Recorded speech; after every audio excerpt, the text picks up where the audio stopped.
Bismillahirrahmanirrahim. Meluruskan penyesatan Guntur Romli terkait nikah beda agama.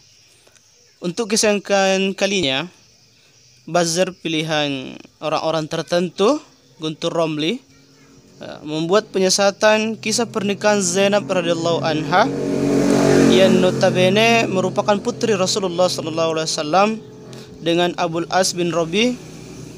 Tidak diceritakannya secara utuh. Bagi muslim yang pikirannya dangkal dan malas membaca, tentu bisa membenarkan ceramah sesat itu, lalu menarik kesimpulan kalau pernikahan beda agama dibenarkan dalam Islam. Saya yakin bahwa Guntur Romli tahu secara utuh kisah Zainab binti Muhammad SAW. Namun ia seperti sengaja menutupi beberapa episode dari kehidupan Zainab radhiyallahu anha, semata-mata untuk membenarkan pernikahan beda agama. Bismillahirrahmanirrahim. Izinkan saya meluruskan penyesatan yang dilakukan oleh Guntur Romli. Zainab radhiyallahu anha adalah sosok perempuan mulia dalam sejarah Islam. Jangan sampai putri baginda Rasulullah SAW itu dijadikan alat bagi orang-orang fasik untuk merusak akidah. Zainab radhiyallahu anha lahir pada tahun 600 Masehi. 10 tahun setelah itu, ayahnya mendapat mandat dari Allah Subhanahu wa taala untuk menyebarkan ajaran Islam. Sekitar usia 14 tahun, Zainab radhiyallahu anha dinikahkan dengan Abul As bin Rabi yang merupakan sepupunya sendiri. Abul As adalah anak dari Halah bintu Khuwailid, adik dari Khadijah radhiyallahu anha. Abul As adalah pria dari keluarga terpandang, tampan, lagi kaya raya, yang terkenal jujur dan selalu menepati janji. Setelah menikahi Zainab radhiyallahu anha, pasangan suami istri muda ini tinggal dalam satu atap. Zainab sudah memeluk Islam, mengikuti ayahnya. Namun Abul As masih bertahan menyembah berhala. Namun yang perlu kita ketahui bahwa kala itu belum ada larangan bagi perempuan muslim untuk menikah dengan pria non-muslim. Harap dicatat, pernikahan Zainab radhiyallahu anha dan Abul As bin Rabi itu terjadi sebelum turunnya 3 ayat yang melarang perempuan muslim untuk menikah dengan pria non-muslim.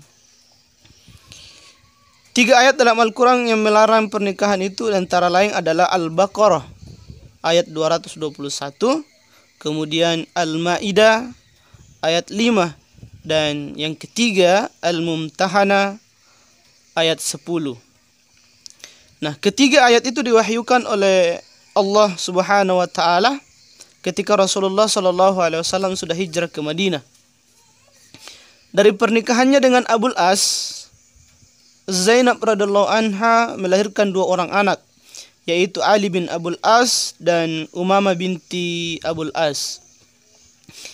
Ali meninggal saat masih balita, sedangkan Umamah di kemudian hari menikah dengan Ali bin Abi Thalib radhiyallahu anha yang menyandung status duda setelah wafatnya Fatimah radhiyallahu anha.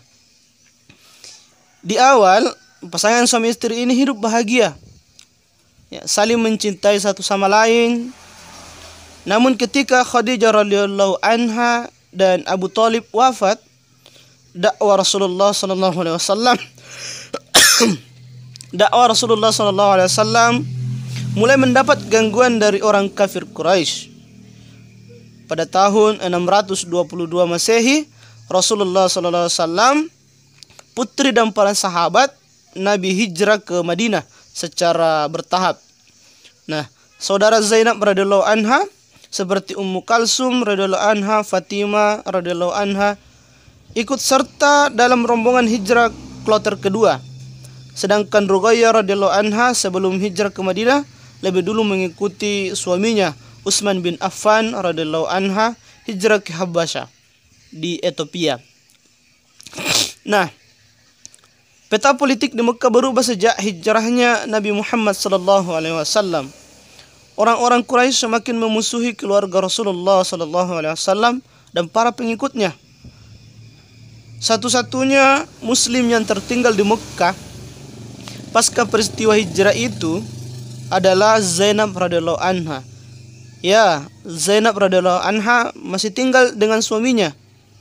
Nabi Muhammad SAW tidak memerintahkan Zainab radhiyallahu anha berhijrah karena suaminya belum memeluk Islam.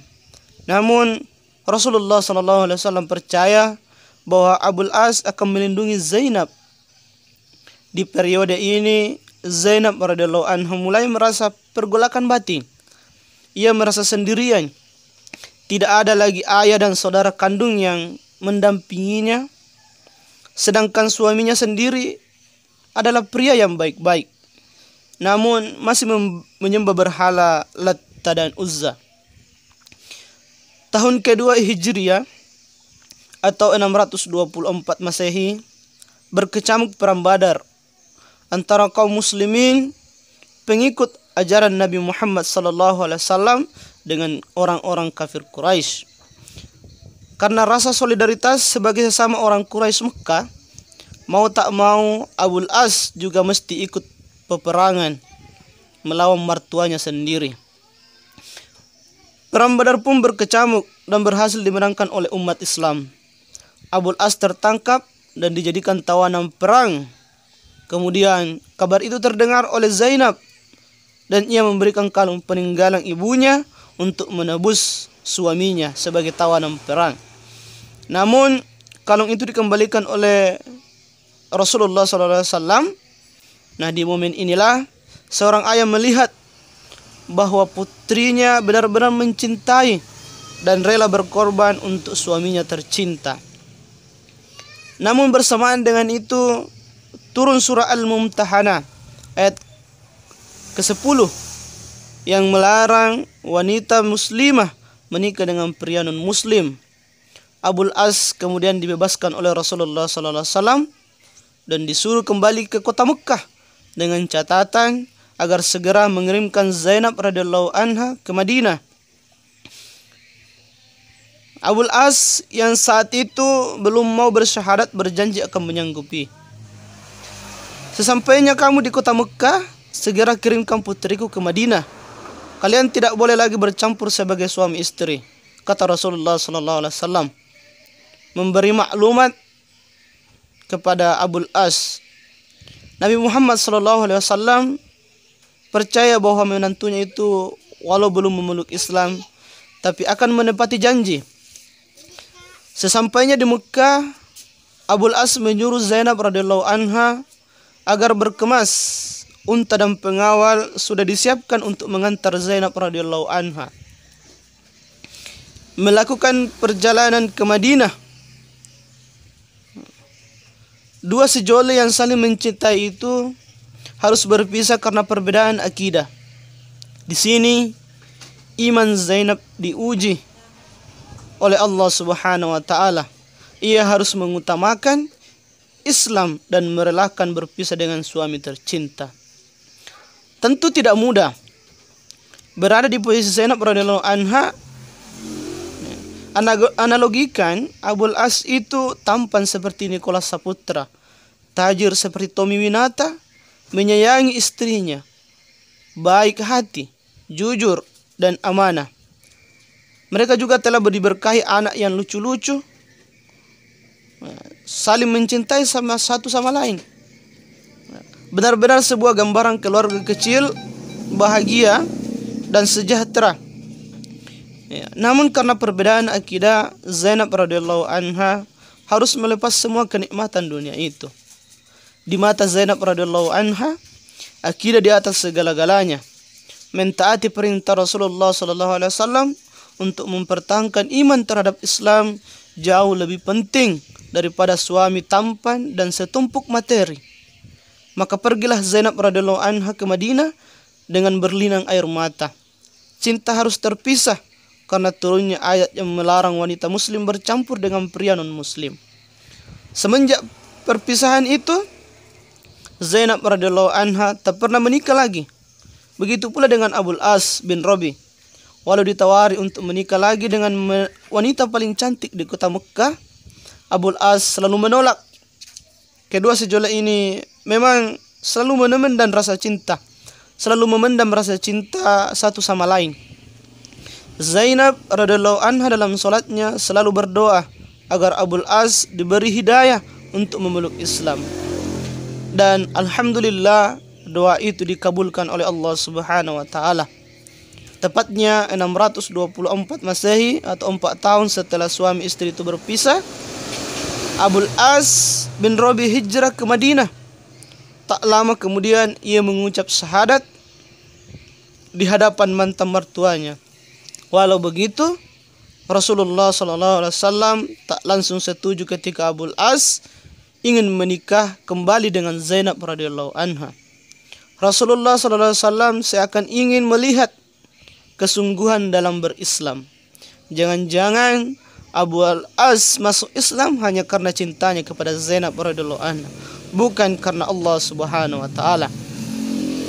Setelah melihat kesungguhan Abul As bin Rabi dalam mendalami ajaran Islam, barulah Rasulullah SAW merestui Abul As untuk menikah lagi dengan Zainab radhiyallahu anha secara syariat Islam.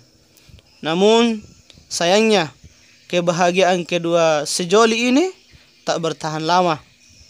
Tahun 629 Masehi, tak kala Zainab radhiyallahu anha berusia 29 tahun, putri Rasulullah SAW itu wafat karena sakit. Kali ini Abul As bin Rabi harus mengikhlaskan wanita yang dicintai pergi untuk selama-lamanya. Assalamualaikum warahmatullahi wabarakatuh.